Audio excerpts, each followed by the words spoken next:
Oh, Violet, sweetie, are those shoes from the clearance rack again?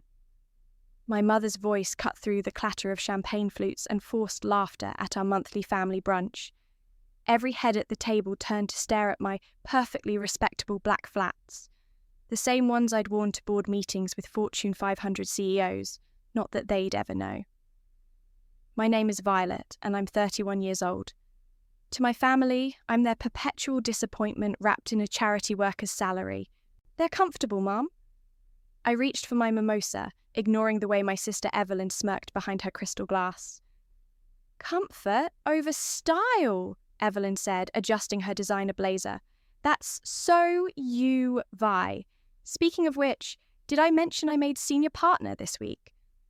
The table erupted in congratulations. Dad beamed like Evelyn had just cured cancer. Mum actually clapped. Even Marco, Evelyn's usually quiet husband, managed an impressed nod.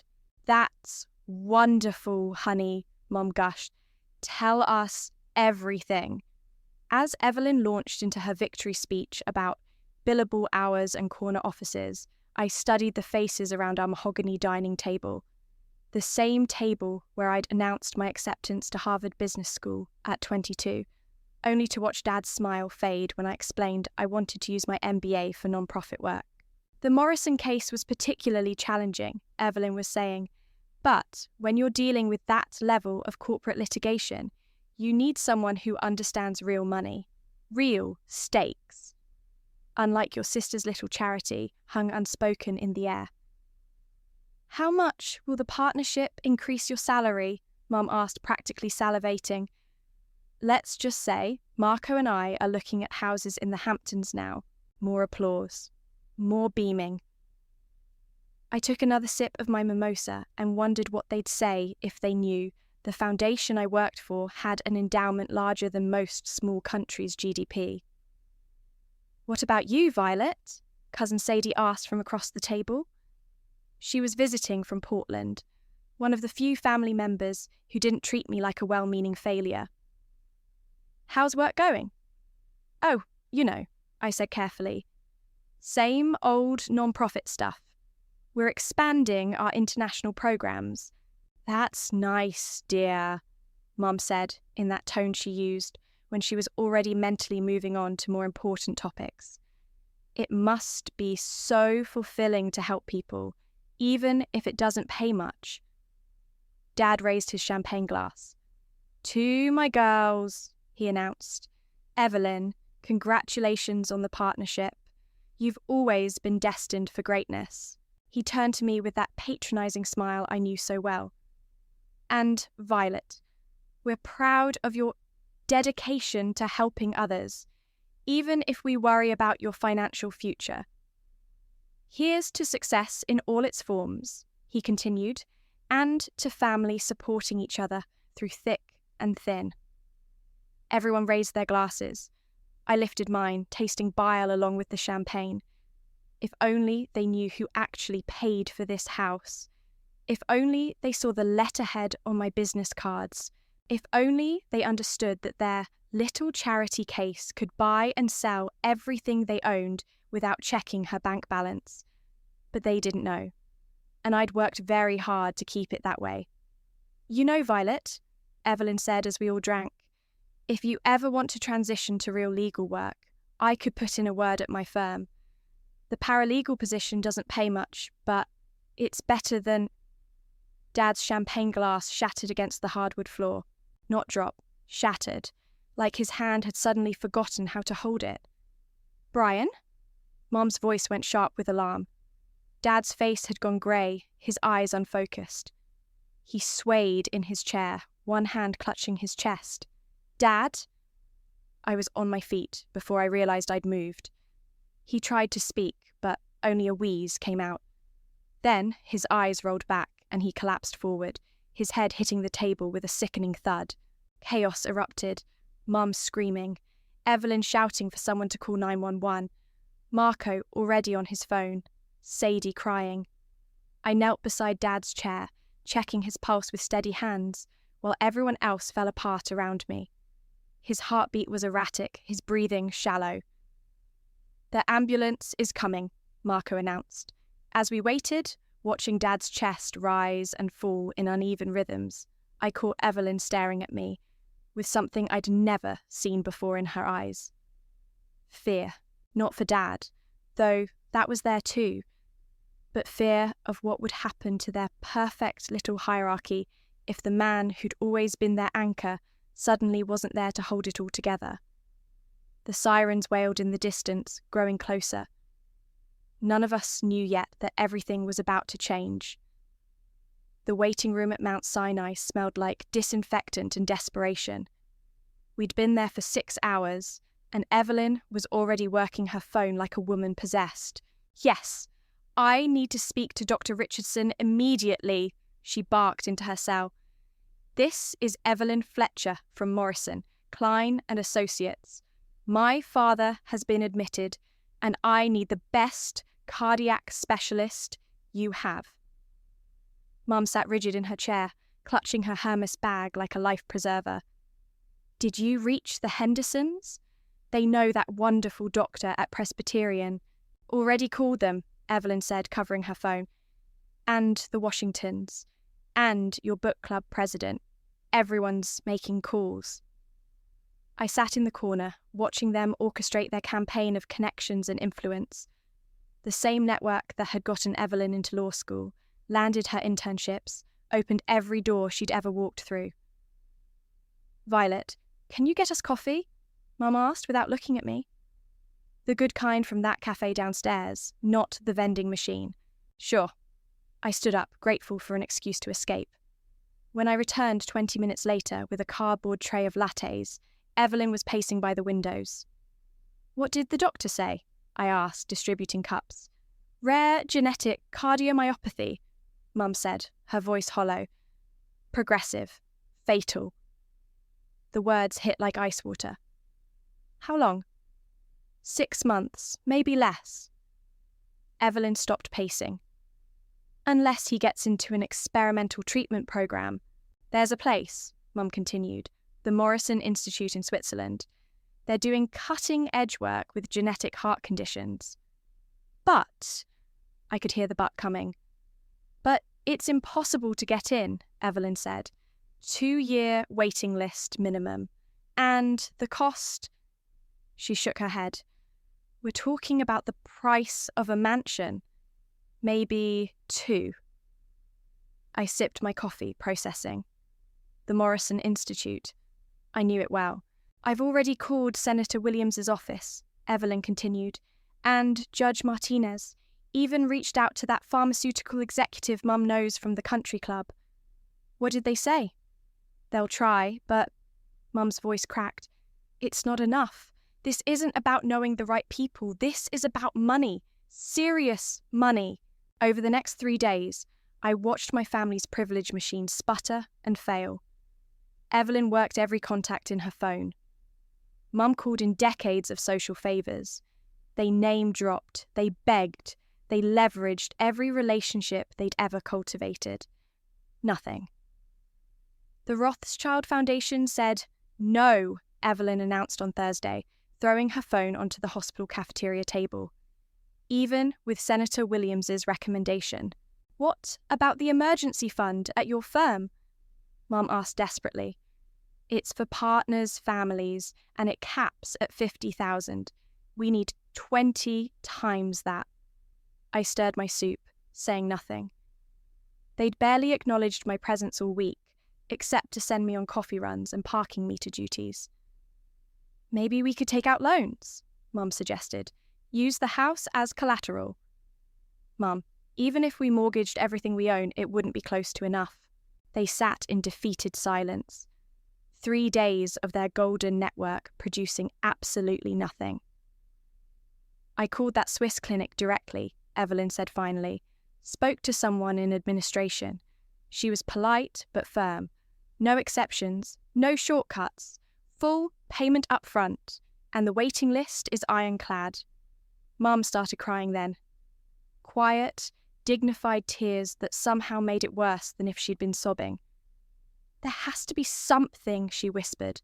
"Someone we haven't thought of." Evelyn looked at me for the first time all week. really looked at me. "Violet," she said slowly, like she was talking to a child. "Your non-profit, do they have any connections to medical research? Any grants or partnerships?" I met her eyes. "Some. Could you maybe ask around? See if anyone knows someone who knows someone?" The condescension was breathtaking. Even now, even desperate, she couldn't imagine I might have real power. "I mean, I know it's not much," she continued, "but maybe your little organisation has some contact with medical charities. Even a small grant application might help with the costs." Mum looked up hopefully. "Oh, yes, dear. Could you try? I know your work isn't... well, it's not corporate level, but maybe they know someone?" I set down my spoon carefully. "I can make some calls." "Really?" Mum's face lit up for the first time in days. "Oh, Violet, that would be wonderful. Even if it's just a few $1,000s, every bit helps. I'll see what I can do." That evening, I sat in my apartment and pulled out my phone. Not the basic iPhone my family had seen me use. My other phone, the one with Michelle Lee's direct number programmed in. Time to make that call. I dialed Michelle's number at exactly 9 a.m. Swiss time. She answered on the first ring. "Good morning, Violet. I was expecting your call." "Michelle, I need a favour. It's personal." "Of course. What can I do for you?" "My father needs immediate admission to the institute. Genetic cardiomyopathy. Progressive. He has maybe 6 months without intervention. I'll have Dr. Brennan review his case immediately. Can you have his medical records sent over?" "Within the hour. But, Michelle, there's more. My family doesn't know about my involvement with the institute. I need this handled delicately." A pause. "How delicately?" "They think I'm just a regular non-profit worker trying to help.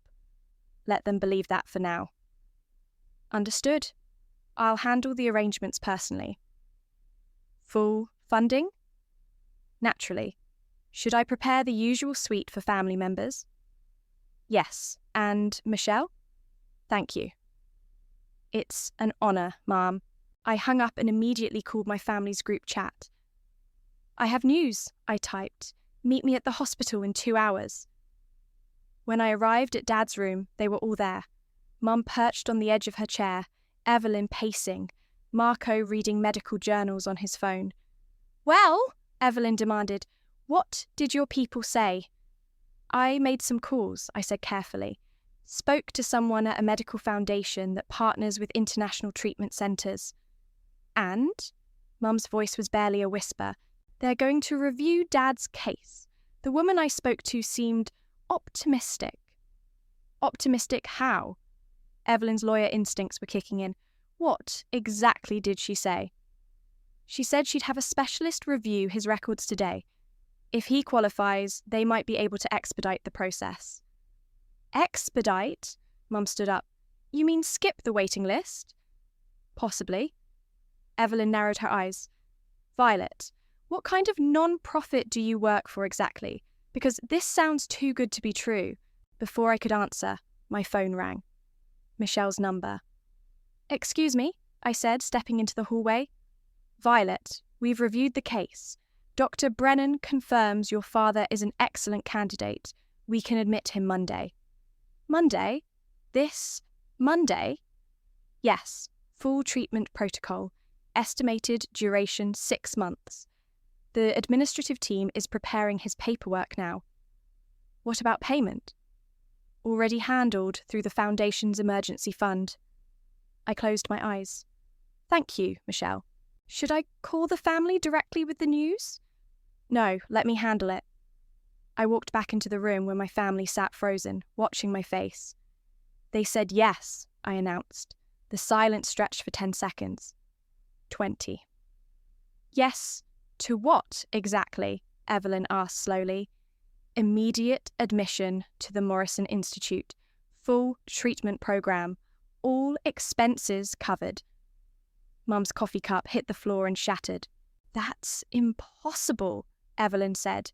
"We spent 3 days calling everyone we know. The waiting list alone. The foundation I contacted has an emergency medical fund. They partner with the Institute for cases like Dad's. What foundation? Evelyn's voice was sharp now. What's the name? The Stout Medical Foundation. Marco looked up from his phone. Never heard of it. It's international, I said. Focuses on rare genetic conditions. Mum was crying again. But these were different tears. Oh my God, Violet. Oh my God, you did it. When? Evelyn demanded. When does he go? Monday. They're sending a medical transport team. Dad, who'd been quiet through all of this, finally spoke. Violet, I don't understand. How did you manage this when we couldn't? Sometimes it's not about who you know, I said. Sometimes it's about who knows you. My phone buzzed with a text from Michelle. Admission packet being couriered to family now. ETA 30 minutes. There should be paperwork arriving soon, I told them.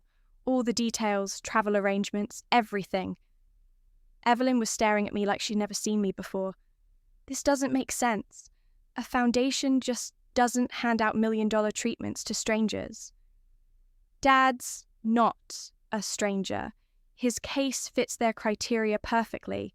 But how did you even know to call them? How did you get through to someone with that kind of authority?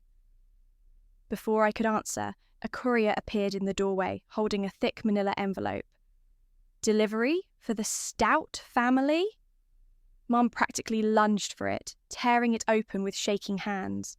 She pulled out official letterhead, medical forms, travel itineraries. Then she stopped. Her face went white. What is it? Evelyn asked. Mom held up the letterhead with trembling fingers.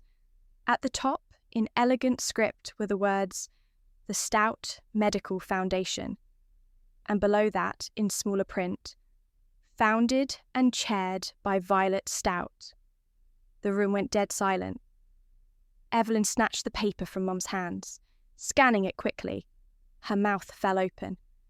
Violet, she whispered, what the hell is this? The silence stretched so long I could hear the heart monitor beeping in the next room. Dad was the first to speak. Violet, you founded this? Yes. When? Mum's voice was barely audible. 10 years ago. Evelyn was still staring at the letterhead, like it might spontaneously combust. This says you're the chairwoman of a foundation with assets exceeding $2 billion. That's correct. 2 billion? Mum sank back into her chair. Violet, that's not possible. You work at a tiny non-profit. You can barely afford decent shoes. I can afford whatever shoes I want, Mum. I choose comfortable ones. Marco cleared his throat. So when you said you'd make some calls? I called my own foundation, spoke to my executive director. Evelyn's face was cycling through emotions like a slot machine. Shock, confusion, anger, and something that looked almost like fear. You've been lying to us, she said finally. I've been protecting myself. From what? From this. I gestured around the room. From you treating me differently because of money instead of who I am. Who you are, Evelyn's voice rose. Who you are is someone who let us humiliate ourselves for 3 days. You watched us beg and grovel and call in every favour we had, knowing you could fix it with one phone call. Yes, I did. That's sick, Violet. That's genuinely sick. Dad struggled to sit up straighter. Evelyn, she saved my life. After torturing us first, you tortured yourselves, I said calmly. I just watched. Mum was shaking her head. I don't understand. Where did the money come from? How did you build something this big without us knowing? I've been investing since college. Started small, got lucky with some tech stocks early on, used the profits to fund medical research, then formalised it into a foundation. Investing with what money? Evelyn demanded. You were broke in college. We had to help with your textbooks. I worked 3 jobs, saved every penny, put it all into the market. And you never told us. Why would I? So you could manage my portfolio? Give me investment advice? Treat me like your pet project? Evelyn's face flushed red. We're your family. Are you? Because for the last 10 years, you've treated me like your charity case. Your sweet, naive little sister who needs protection from the real world. We were trying to help. You were trying to feel superior. The door opened and Sadie walked in carrying coffee. She took one look at our faces and stopped. What did I miss? Violet's been lying to us for a decade, Evelyn snapped. Turns out she's secretly rich. Sadie blinked. Wait, what? Mum held up the letterhead. She founded a medical foundation, a big one. Holy shit, Violet. Sadie set down the coffee tray. Is this real? It's real. How big is big? Big enough to save Dad's life without checking the bank balance. Sadie whistled low. And you never told anyone? Would you have? If every family gathering was about how you couldn't afford nice things, how you needed to find a real job, how you were wasting your potential. That's not fair, Mum protested. We were concerned about your future. No, you were embarrassed by my choices. There's a difference. Evelyn was pacing now, her lawyer brain working overtime. This changes everything. Dad's treatment, the foundation, your whole life. It's all been a lie. Dad's treatment is real. The foundation is real. The only lie was letting you believe I was poor. Why? Dad asked quietly. Why hide it? I looked at him, this man who'd raised me but never really seen me. Because I wanted to know who you really were, how you'd treat me when you thought I had nothing to offer. And now you know, Evelyn said bitterly. Yes, now I know. The room fell quiet again. Outside, I could hear the normal sounds of a hospital. Nurses talking, machines beeping, families dealing with their own crises. So, what happens now? Marco asked. Now, Dad gets his treatment. He goes to Switzerland on Monday, gets the best care in the world, and hopefully comes home healthy. And us? Mum's voice was small. That depends. On what? On whether you can handle the truth. All of it. Evelyn crossed her arms. What truth? That your little sister isn't your charity case anymore, that she never was, and that if you want my help with anything, ever again, things are going to be very different from now on. You're threatening us. I'm setting boundaries. Dad reached for my hand. Violet, I'm sorry. We're all sorry. Sorry isn't enough, Dad. Not anymore. Then what do you want? I looked around the room at their faces, shocked, ashamed, angry, confused. I want you to earn it. Earn it how? Evelyn's voice was ice cold. 1 month. You and Mum volunteer at our patient outreach centre. Full time. Absolutely not. Evelyn stood up. I'm not playing your twisted little game. Then Dad doesn't go to Switzerland. The words hung in the air like a death sentence. Dad's face went grey. Violet, you can't be serious, Mum whispered. Dead serious. You want to see what my little charity actually does? You'll work alongside the people you've spent years pitying. You'll see where your contempt for my choices leads. This is blackmail, Evelyn said. This is consequences. Dad struggled to sit up. Evelyn, just do it, please. Dad, she's manipulating us. She's saving my life. At what cost? Our dignity? Our careers? What careers? I asked quietly. Evelyn, you can take a leave of absence. Mum, you don't work anyway. 1 month, that's all. Marco spoke up. What kind of work exactly? Patient advocacy, helping families navigate insurance denials, medical bureaucracy, treatment options, the people who can't afford lawyers or connections. I don't know anything about that, Mum said. You'll learn. We have excellent training programs. Evelyn was shaking her head. This is insane. You're holding Dad's life hostage to humiliate us. I'm offering you a chance to understand me, to see the work you've mocked for a decade. And if we refuse, then you refuse. Dad's treatment continues either way, but our relationship ends here. The silence was deafening. Dad was looking between us like we were playing tennis with his life. Fine, Mum said suddenly, or I'll do it. Mum, no, Evelyn protested. Yes, if it means Brian lives, I'll do whatever she wants. Evelyn stared at her mother, then at me. You're enjoying this. More than I expected to. You're sick. I'm tired. Tired of being treated like your pet disappointment. Tired of pretending your approval matters. Tired of watching you waste your privilege while people die because they can't afford what you take for granted. So this is revenge? This is education. 2 weeks later, I stood in the lobby of our downtown outreach centre, watching Mom and Evelyn get their orientation packets from Janet, our volunteer coordinator. Mrs. Stout, you'll be working with insurance appeals, Janet explained to Mum. Families who've been denied coverage for essential treatments. Ms. Fletcher, you're on our legal aid desk. Pro bono cases, mostly immigration and disability rights. Evelyn's face was stone. I don't do immigration law. You do now, Janet said cheerfully. Don't worry, we'll train you. I watched from across the room as they were introduced to their supervisors. Mum looked terrified. Evelyn looked murderous. Their first day was a disaster. She hung up on 3 families, Janet reported to me during lunch. Said their cases were hopeless and they should accept reality. Which one?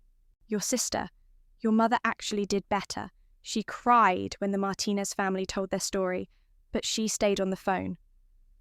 By day 3, things got worse. Miss Fletcher, you cannot tell clients their English isn't good enough, I heard Evelyn's supervisor Maria say sharply. That's not your job. I can't help them if I can't understand them. Then you learn to listen better. I found Evelyn in the break room an hour later, head in her hands. This is impossible, she said without looking up. These people have problems I can't fix. Their cases are too complicated, too hopeless. Welcome to the real world. She looked up, eyes blazing. The real world. This isn't the real world, Violet. This is poverty tourism. You're making us dance for your amusement. I'm making you see what I see every day. What?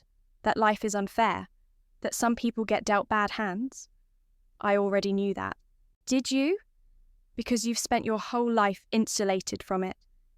And whose fault is that? Yours.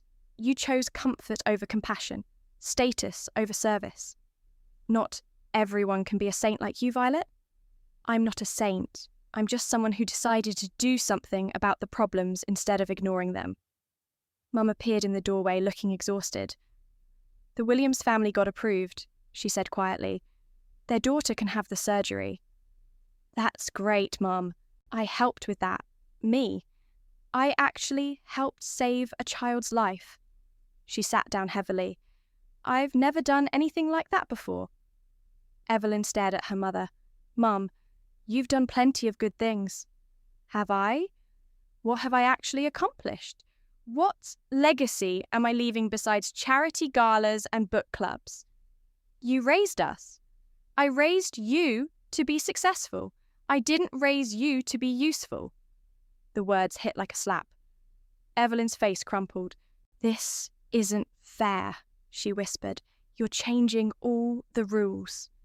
The rules were always broken, I said. I'm just making you see it. 3 weeks into their volunteer stint, Sadie showed up at my apartment with a shoebox and a bottle of wine. We need to talk, she said, pushing past me into the living room. About what? About this. She set the shoebox on my coffee table. I found these in Grandma Rose's attic when we cleaned it out last year. Mum asked me to throw them away, but I couldn't. I stared at the box. What's in there? Letters between Grandma Rose and your dad from when you were in high school. My stomach dropped. Sadie, I don't want to. You need to see this. She opened the box and pulled out a yellowed envelope. This one's from senior year, right around the time you applied for that full scholarship to MIT. The one I didn't get. The one you didn't get because Dad made sure you didn't get it. The room went silent except for the hum of my refrigerator. What are you talking about? Sadie handed me the letter. Read it. I unfolded the paper with shaking hands. Dad's handwriting, younger but still recognizable. Mother, I know you disagree with my decision, but I had to withdraw Violet's scholarship application. She's too young, too naive for a place like MIT. The competition would destroy her confidence. Evelyn is better equipped for that kind of pressure. I'm protecting Violet by steering her towards something more suitable for her temperament. She'll thank me someday. The letter fell from my hands. There's more, Sadie said quietly. She pulled out another envelope. This is Grandma Rose's response. I read it through tears. Brian, you're making a terrible mistake. Violet is brilliant, perhaps more brilliant than Evelyn. You're not protecting her, you're limiting her, and you're doing it because you're afraid she'll outshine your golden child. This favoritism will poison your family. Mark my words. Jesus Christ, I whispered. There are 12 letters total. Grandma Rose tried to intervene multiple times. She even offered to pay for your college directly, but Dad threatened to cut off all contact if she interfered. I sank onto my couch, the weight of betrayal crushing my chest. Violet, there's something else. The money that started your foundation. Where did you say it came from? Early investments? Tech stocks? What tech stocks? You were 19 and broke. I looked up at her. What are you getting at? Grandma Rose died your sophomore year of college, right? And that's when you suddenly had money to invest? The pieces clicked into place. She left me something. She left you everything, her entire estate. But Dad was the executor, and he told everyone she donated it all to charity before she died. How much? $2 million. She left it specifically to you, with instructions that it be used for Violet's education and future endeavours, particularly in service to others. I stared at the shoebox, my entire foundation built on a lie I didn't even know I was living. Dad stole my inheritance and let me think I was self-made. And then spent years making you feel guilty for not being successful enough. My phone buzzed, Marco's name on the screen. Violet, you need to get down to the centre. There's been an incident. 20 minutes later, I walked into chaos. Evelyn was in Janet's office, door closed, voices raised. Mum sat in the waiting area looking shell-shocked. What happened? I asked. Your sister lost it, Mum said quietly. Completely lost it. On who? The Nguyen family. Their son needs a liver transplant, but they're undocumented. Insurance won't cover it, and they can't afford to pay out of pocket. And? Evelyn told them they should have thought of that before they came here illegally. My blood went cold. She said what? The office door opened and Evelyn stormed out, Janet close behind. Miss Fletcher, you cannot speak to clients that way, Janet was saying. That family is desperate. That family is breaking the law, Evelyn snapped. I'm not going to pretend their problems are my responsibility. Their son is 8 years old. Then maybe they should have stayed in their own country. The entire waiting room went silent. Families looked up from their paperwork. Volunteers stopped what they were doing. Evelyn, I said quietly. She spun around. Don't you dare lecture me. I've done your little penance for 3 weeks. I've listened to sob stories and filled out forms and pretended to care about people who made their own bad choices. Bad choices like being born in the wrong country. bad choices like coming here illegally and expecting us to fix their problems.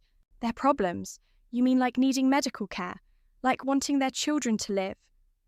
I mean like expecting handouts, like thinking the world owes them something. The words echoed in the sudden silence. Mum had gone pale. Janet looked horrified. "Get out," I said. "What?" "Get out of my building, now." "Violet, I'm your sister." "You're nothing to me. Get out." Evelyn's face crumpled, but the damage was done. She grabbed her purse and stormed toward the exit. "This is who you really are," she shouted from the doorway. "Cruel and vindictive and petty. You're not saving anyone. You're just playing God." The door slammed behind her. Mom stood up slowly. "I should go after her." "Should you?" She looked around the room at the family still staring, at the volunteers who'd witnessed everything. "No," she said finally. "No, I don't think I should.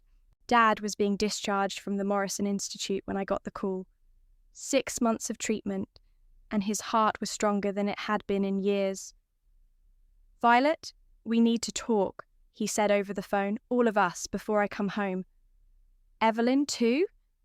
"Especially Evelyn."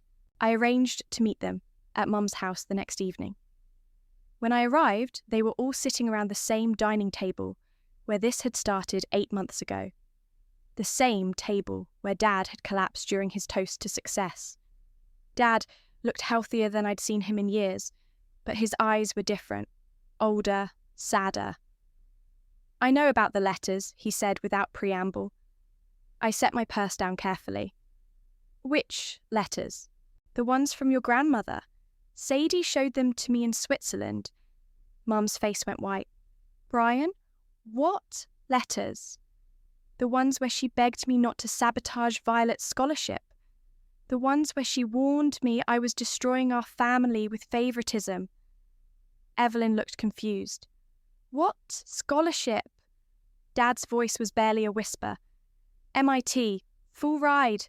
Violet earned it, and I made sure she didn't get it." The silence was deafening. "You what?" Evelyn's voice cracked. I called the admissions office, told them she'd decided to attend elsewhere, withdrew her application. "Why?" Mum asked. "Because I was afraid."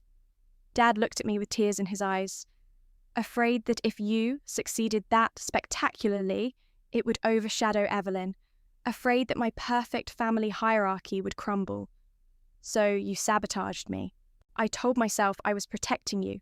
That MIT would be too much pressure, too competitive. But the truth is, I was protecting Evelyn's position as the golden child." Evelyn stood up abruptly. "Stop. Just stop." "Sit down," Dad said firmly. "You need to hear this." "I don't want to hear this." "You need to understand what your privilege cost your sister." Evelyn sat back down, tears streaming down her face. "The inheritance, too," Dad continued. "Your grandmother left you $2 million specifically for your education and future work. I was the executor, and I gave it to you anyway, but I let you think it came from somewhere else. You let me think I was self-made," I said, "because I couldn't bear to admit what I'd stolen from you. Your scholarship, your confidence, years of believing you weren't good enough." Mum was crying now too. "Brian, how could you?" "Because I'm a coward. Because I built my identity around having the perfect, successful daughter, and I couldn't handle the idea that my other daughter might be even more successful. So you made me the failure instead." "Yes, and I'm sorry. I'm so, so sorry." Evelyn's voice was barely audible. "All those years you made me feel like I had to be perfect, like I was carrying the family's reputation.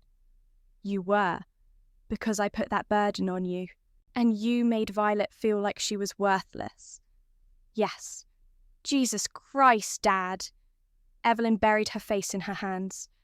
"What kind of family are we?" "A broken one," I said. "But maybe we can fix it."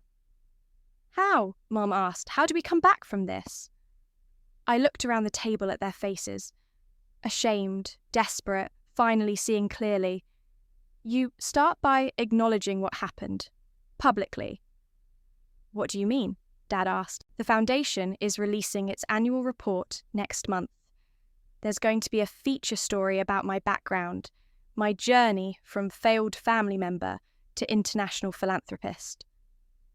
Violet, no, Evelyn whispered. Yes, the truth comes out. All of it. Your treatment of me, Dad's sabotage, the years of humiliation, it all goes in the story. That will destroy us, Mum said. It will humble you. There's a difference. Our friends, our colleagues, will see you for who you really are, just like I did. Dad leaned forward. What do you want from us, Violet? What would make this right? I want you to use your privilege for something other than yourselves. Dad, you're going to join the foundation's board. Mum, you're going to run our family advocacy program. Evelyn, I looked at my sister, broken and crying at the table. Evelyn, you're going to head up our pro bono legal clinic, full time. I have a career, you have a job. I'm offering you a purpose. And if we refuse, then you refuse. Dad's medical care continues regardless. But this family ends here. The room fell silent except for the ticking of Mum's antique clock. The story runs either way, I continued. But if you agree to my terms, it ends with redemption instead of destruction. Dad reached across the table and took my hand. We'll do it. Whatever you want. All of you. Mum nodded through her tears. Yes, I looked at Evelyn. She was staring at the table, shoulders shaking. Evelyn! She looked up and, for the first time in my life, I saw my sister as she really was. Not the golden child, not the perfect daughter, but a woman who'd been trapped in a role she never chose. I'm sorry, she whispered. I'm so sorry, Violet. I know. Will you forgive me?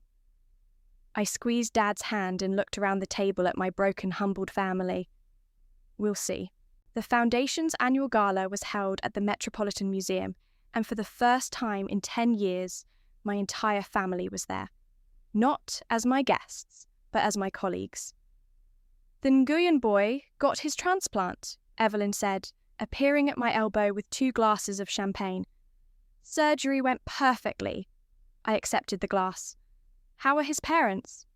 Grateful, terrified, normal. She paused. I've been working with 3 other undocumented families this week. It's different than I expected. Different how? They're not looking for handouts. They're looking for hope. Across the room, I watched Mum speaking animatedly with a group of donors about the family advocacy program. She'd thrown herself into the work with the same intensity she'd once reserved for charity galas, but now the cause actually mattered. She's good at this, Evelyn observed. She always was good at organising people. She just needed a better reason. Dad approached us, moving slowly but steadily. His recovery had been remarkable, but the real change was in his eyes. The arrogance was gone, replaced by something quieter. The board meeting went well, he reported. We approved funding for the paediatric wing expansion. Good. Violet, I wanted to tell you, the Martinez family sent a thank you card. Their daughter starts college in the fall. I saw that. She's going to MIT. The words hung between us. Dad's face crumpled slightly. I know I can't undo what I did to you, he said quietly. But maybe I can make sure it doesn't happen to anyone else. Maybe. Lana appeared beside us, tablet in hand. The Times reporter wants to do a follow-up interview. The original story got picked up by 6 other publications. The story had indeed run exactly as I'd promised. From family disappointment to medical philanthropist, How one woman built an empire from rejection. It had been brutal and honest, detailing everything: the sabotaged scholarship, the hidden inheritance, the years of condescension. What's the angle for the follow-up? I asked. Redemption. They want to focus on how the family has changed, how you've all worked together to expand the foundation's reach. And applications to our volunteer program are up 300%. Donations have tripled. Apparently, people like a good redemption story. Evelyn snorted. Even when the redemption is forced? Especially then, Lana said. Authentic change is rare. People can smell the difference between PR and actual growth. A young woman approached our group, nervous but determined. Excuse me, are you Violet? Yes. I'm Sarah Martinez, the reporter from The Times. I wanted to thank you personally. I frowned. For what? Your story inspired me to investigate my own family's dynamics. Turns out my parents had been sabotaging my younger brother's opportunities for years, just like what happened to you. I'm sorry to hear that. Don't be. We're fixing it. He's applying to medical school now, with their full support. Sometimes people need to see their behaviour reflected back at them before they can change. She walked away, leaving us in contemplative silence. Do you think we've actually changed? Evelyn asked in sheesh. Or are we just going through the motions because we have to? Does it matter? I replied. The work gets done either way. It matters to me. I studied my sister's face. The sharp edges had softened over the past months. The constant need to prove herself had been replaced by something steadier. You tell me, I said. When you're working with families at the clinic, what are you thinking about? Honestly? How to help them, how to navigate the system, how to find loopholes, how to make the law work for people instead of against them. And when you're at home, I think about the cases I couldn't solve, the families I couldn't help. She paused. It keeps me up at night sometimes.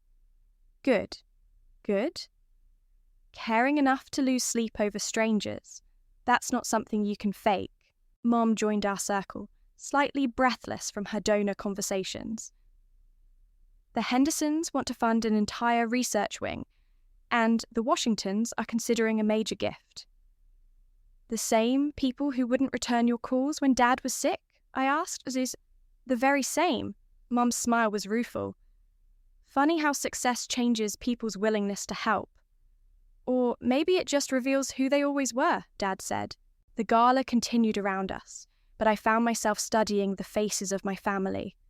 Not the people who had raised me, dismissed me, underestimated me, but the people they'd become through necessity, through consequence, through the simple act of being forced to see beyond themselves.